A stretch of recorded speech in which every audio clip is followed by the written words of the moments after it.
අපිට සමහර වෙලාවට වෙන අකරතැබ්බ වලින් පාලනය කරගන්න බැරි තරම් පාඩු වෙනවා.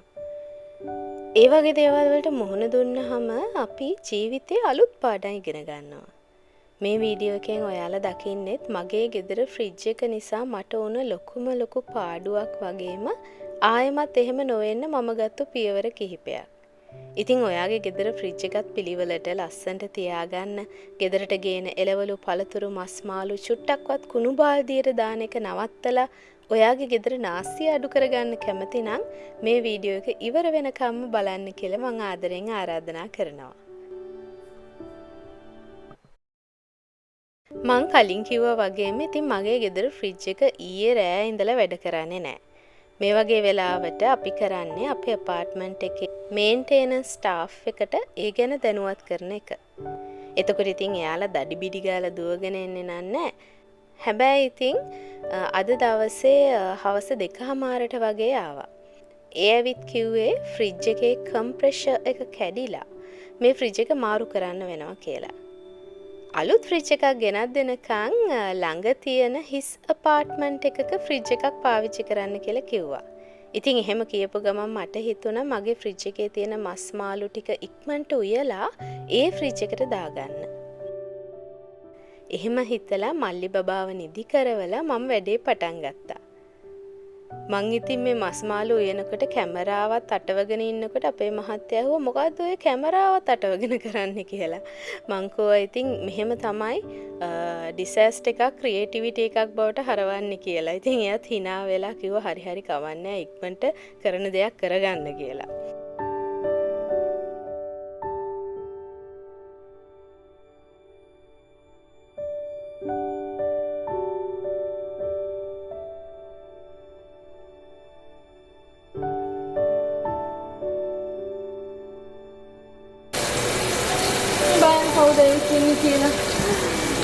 කවුද ඉන්නේ කියලා කාදෙන්නේ ඉඳෙන්නේ නිදාගෙන නැගලා කියලා ඇවිල්ලා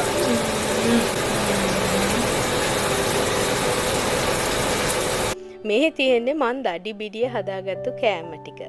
මේ කෑම හදන අතරතුර රෑට කන්න මම ලොකු පැස්තා එකකුත් හැදුවා. ෆ්‍රිජ් එකේ තිබුණ චීස් ඔක්කොම දාපු නිසා ඒකත් සෑහෙන රහට ආවා.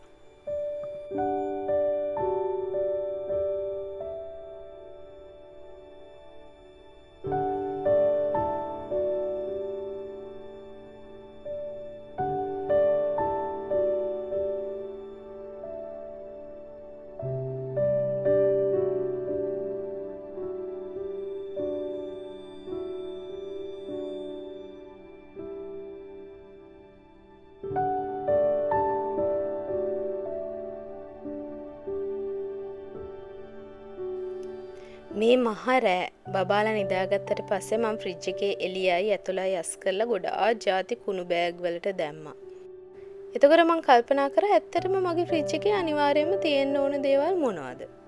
ගෙදරට ගේන එළවලු පළතුරු වැඩි කාලයක් ෆ්‍රිජ් එකේ හරියට ගබඩා කරගන්නේ කොහොමද? කොටින්ම කිව්වොත් මේ වගේ හදිස්සි වෙලාවක එක තැනක ඉඳන් තව තැනකට මාරු කරන්න ලේසි විදිහට දේවල් ගබඩා කරගන්නේ කොහොමද කියලා. මොකද මං ගෙදරට වෙලා ඉන්න අම්මා කෙනෙක් නේ. මම මාසික වැටුපක් ගන්නෙ නෑ. මගේ මහත්තයා හම්බ කරන දේ උපරිම ප්‍රතිඵල ගත්තොත් නාස්තිය අවම කරගත්තොත් ඒකෙන් වාසි වෙන්නේ මගේ පවුලටම තමයි. ඒ නිසා මං අලුත් ෆ්‍රිජ් එක ලැබෙනතුරු ගොඩාක් ක්‍රම හොයාගත්තා. ඒ ක්‍රම පාවිච්චි කරලා මගේ අලුත් ෆ්‍රිජ් එක ලස්සනට පිළිවෙලට අහුරගත්තු විදිහ තමයි මම ඔයගලන්ට ඊළඟට පෙන්නන්න යන්නේ.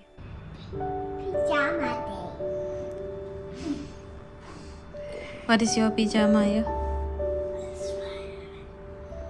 Your one? How about Getty?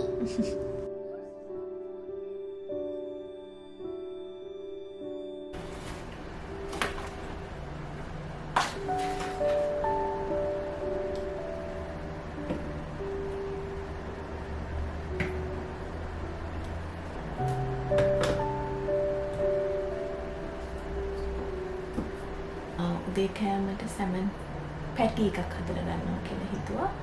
මොකද මම දවස් දෙකකට කලින් බේක් කරපු සැමන් තියෙන එක ආයෙ කන්න වඩා වෙනස් කරලා කනවා කියලා හිතුවා.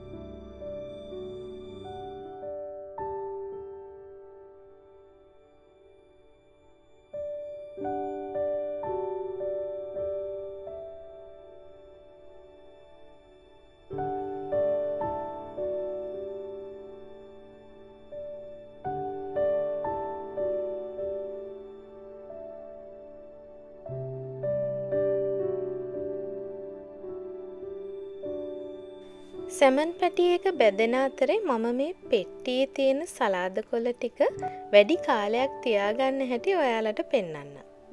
මේ පෙට්ටියේ කොළ වර්ග ගොඩාක් තියෙනවා. හොඳට හොදලා වේලලා අහුරලා තිබුණාට දවස් 3-4ක් ෆ්‍රිජ් එකේ තියෙනකොට තෙත බැහැලා මැල වෙලා දුමුරු පාට වෙනවා.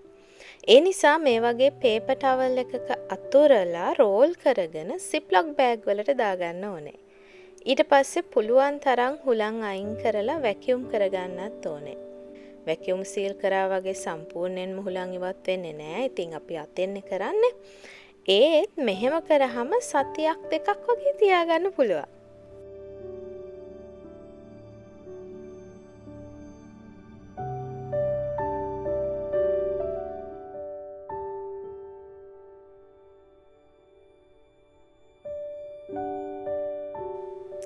සැමන් පැටියක බැදගත්තට විතරක් මදි ටික වෙලාවක් oven එකටත් දාලා ගත්තොත් තව රස වැඩි. මේ තියෙන්නේ අපේ උදේ කෑම. උදේ කෑම හදනකොට පැත්තෙන් පළතුරු ටිකක් තියෙනවා ඔයගොල්ලෝ දකින්න ඇති. ඉතින් මේ ඔයාලා දකින්නේ මම පළතුරු පිරිසුදු කරගන්න විදිහ. ඇපල්, මිදි, ස්ට්‍රෝබෙරි, බ්ලූබෙරි කියන අපේ ගෙදර අනිවාර්යයෙන්ම තියෙන්න ඕන පළතුරු වර්ග කිහිපයක්. ඒවා හොඳට පිරිසුදු කරගෙන ෆ්‍රිජ් එකට දැම්මොත් බබාලට කැමති වෙලාවක අරගෙන කන්න පුළුවන්. ඉතින් ලොකු භාජනයක් අරගෙන වතුර පුරවලා ඒකට සුදු විනාකිරි ටිකක් දානවා. සුදු කිව්වට මේක ක්ලියර් විනාකිරි. වතුර කෝප්ප 10කට විනාකිරි කෝප්ප කාලක් වගේ තමයි දාගන්න ඕනේ. විනාකිරි ප්‍රමාණය ඊට වඩා වැඩි වුණොත් පළතුරු පිරිසුදු වෙනව වෙනුවට පළතුරු වලට ඇඹුල් රසක් එකතු වෙලා අච්චාරු වගේ වෙනවා. ඒ වගේම සමහර වීඩියෝ වල පළතුරු හොදන විදිය පෙන්නද්දී විනාකිරි එක්ක බේකින් සෝඩා එකතු කරන ඔයාලා දැකලා ඇති. බේකින් සෝඩා වලින් පෙන පිප්පිලා එනකොට වීඩියෝ එක ලස්සනට පේනුණාට ඇත්තටම අපිට ඕන වැඩේ වෙන්නේ නැහැ. විනාකිරි වල ආම්ලිකතාවයයි බේකින් සෝඩා වල භාෂ්මිකතාවයයි එකට එකතු වෙලා උදාසීන වෙලා යනවා. එතකොට ඉතින් ඉතුරු වෙන්නේ වතුරම තමයි. හරි විද්‍යාව පාඩම ඉවරයි. ආයෙත් පළතුරු පිරිසුදු කිරීම. සරලවම කිව්වොත් වතුර කෝප්ප 10කට විනාකිරි කෝප්ප කාලක් එකතු කරලා පළතුරු වතුර ගිල්ලන්න. හරියටම මිනිත්තු 2කට පස්සේ ඒ වතුර එක පෙරලා පළතුරු ටික ආයෙමත් හොඳට හොදලා රෙද්දක් උඩ අතුරන්න. පැය 2ක් විතර ගත වුණාට පස්සේ පොඩි ගෙඩි වීදුරු බෝතල් වලට දාගන්න. සාමාන්‍යයෙන් ඇපල් දොඩම් ෆ්‍රිජ් එකට දාන්නේ නැහැ. ඒවා එළියේ තමයි තියාගන්නේ. ඒ වුණාට කූල් වෙච්ච ඇපල් දොඩම් හරිම රහයි නිසා මම නම් ඒවා ෆ්‍රිජ් එකට දානවා.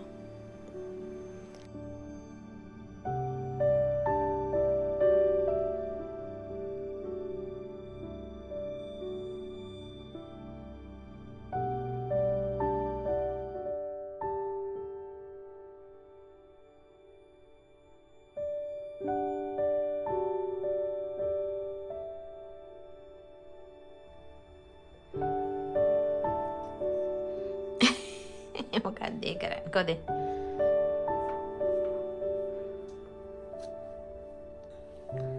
මම දාලා දෙන්නම් Ma.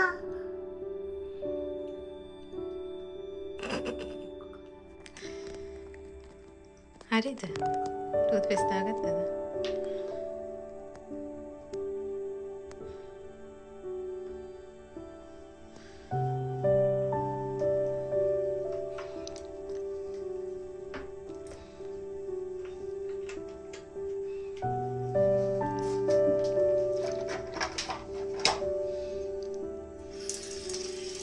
මදි බබා බ්‍රෂ් කරන්න.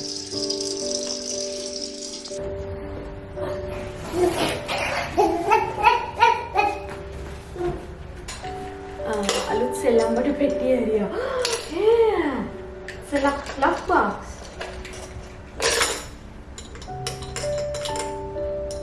You can do a lot. Go. Aku nanti kayak tu ni. Go. Untuk ni. It's a book. Come. This thing. Yeah, it's very. It's a new puzzle.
සමහර වෙලාවට පළතුරු හොඳටම ඉදිලා හරි චුට්ටක් තැලිලා වගේ තිබුණත් ඒවා නරක් වෙලා නැත්තම් කෑලි වලට කපලා පිඟානක අතුරලා ෆ්‍රීස් එකට දාගන්නත් පුළුවන්. ෆ්‍රීස් වුණාට පස්සේ ඒවා පිඟානෙන් ගලවලා ziplock bag එකකට දාගන්න පුළුවන්. ගොඩක් වෙලාවට කෙසෙල් හොඳටම ඉදුණාම පෙති කපලා පිඟානක අතුරලා මම ෆ්‍රීස් කරනවා.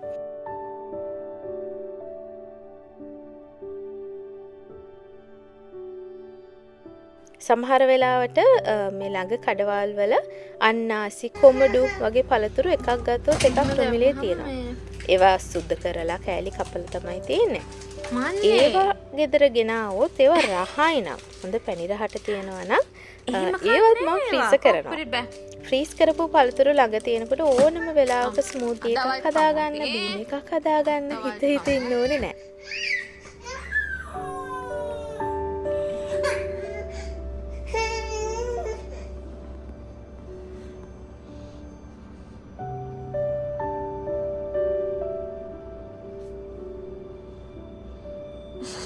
Good. Is it good?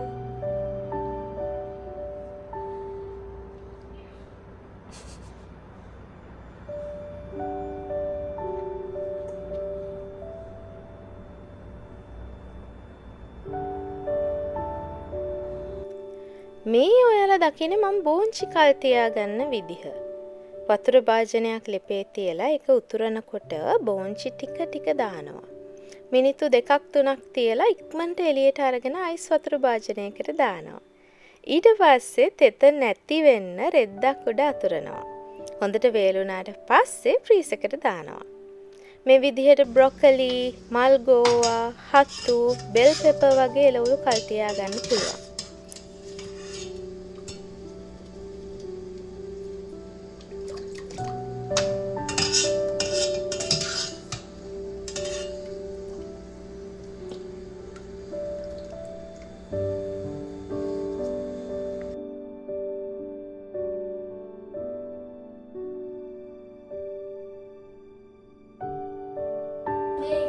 You got something? Oh, a nangi. I got a wing and then Twitter box day. I got a new keychain. You got what? It's like that. Keychain. ඊළඟට අද හවස මහත්තයාව hall foods එකට යවලා තව බඩු ටිකක් ගෙන්න ගත්තා. මොකද මේ දේවලුත් අනිවාර්යයෙන්ම මගේ ෆ්‍රිජ් එකේ තියෙන දේවල්. ඉතින් මේ දකින දේවල් වගේම එළවලු පළතුරු කාබනික ඒවම විතරක් ගන්න මම වග බලා ගන්නවා. මස් වර්ග වුණත් එහෙමයි. මාළු නම් ඉතින් ෆාම් වල හදන ඒවා තමයි ගොඩක් අපිට ගන්න තියෙන්නේ. මොකද අපි කන දේ අපේ දරුවෝ කන දේ කල්පනාවෙන් තෝරගත්තොත් ඒක මිලින් වැඩි වුණත් ඒ ආයෝජනය අපත යන්නේ නැහැ. Aya, I'm doing the video about rainbow popsicle. 17. 1, 2, 3, 4, 5, 6, 7, 8, 9, 10, 11, 12, 13, 14, 15, 16, 17, 17. Now I'm going to put this into the freezer. Can I help you put it in the freezer? Okay.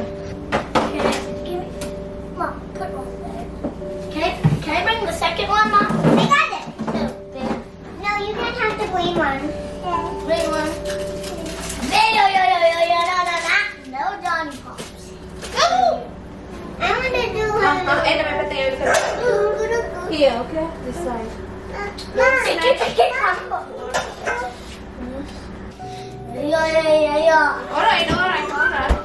අපි කට්ටියම එකතු වෙලා චොක්ලට් චිප් කුකීස් ටිකකුත් හැදුවා. මොකද ඒකත් මගේ ෆ්‍රීස් එකේ අනිවාර්යයෙන්ම තියෙන දෙයක්. මෙහෙම හදලා ෆ්‍රීස් කළාම අවශ්‍ය වෙලාවට චුට්ටු අරගෙන අවන් කරගන්න ලේසියි. අපි චොක්ලට් චිප් කුකීස් හදපු වීඩියෝ එක වෙනම වීඩියෝ එකකින් අරගෙන එන්නම්. මොකද ඒක හරියම රසවත් ඒ වගේම හරිම දිගයි. That's your pizza. Pizza hall foods night. කියොත් ඉතින් Pizza පීට්සා ගේන එක අනිවාර්යම දෙයක්. සිකුරාදට Having කොහොමද ඉතින් අපේ ගෙදර පීට්සා තමයි රෑ කෑම වෙන්නේ. This is your pizza. Molly. Molly. Mommy.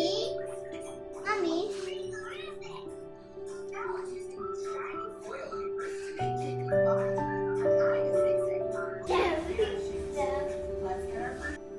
බබාලා නිදාගත්තට පස්සේ මං ආව ඔයාලට මගේ අලුත් ෆ්‍රිජ් එක සම්පූර්ණයෙන් පුරවගත්තු විදිහ පෙන්වන්න.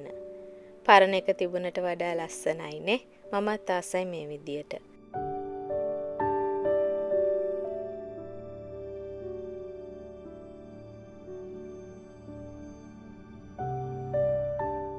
මගේ ගෙදර එදිනෙදා වැඩවලදී මම ඉගෙනගත්තු දේවල්, මං අත්හදා බලලා සාර්ථක වුණ දේවල්, අම්මා කෙනෙක් හැටියට මම මගේ ගෙදර වැඩ පහසුවෙන් කරන විදිහ බලන්න කැමති නම් දිගටම මාත් එක්ක එකතු වෙන්න. තවත් වීඩියෝ එකකින් ආයෙමත් ඔයාලව හම්බ වෙන්න එන්නම්. රුචිකා පරණ මොඩල් එකම තමයි.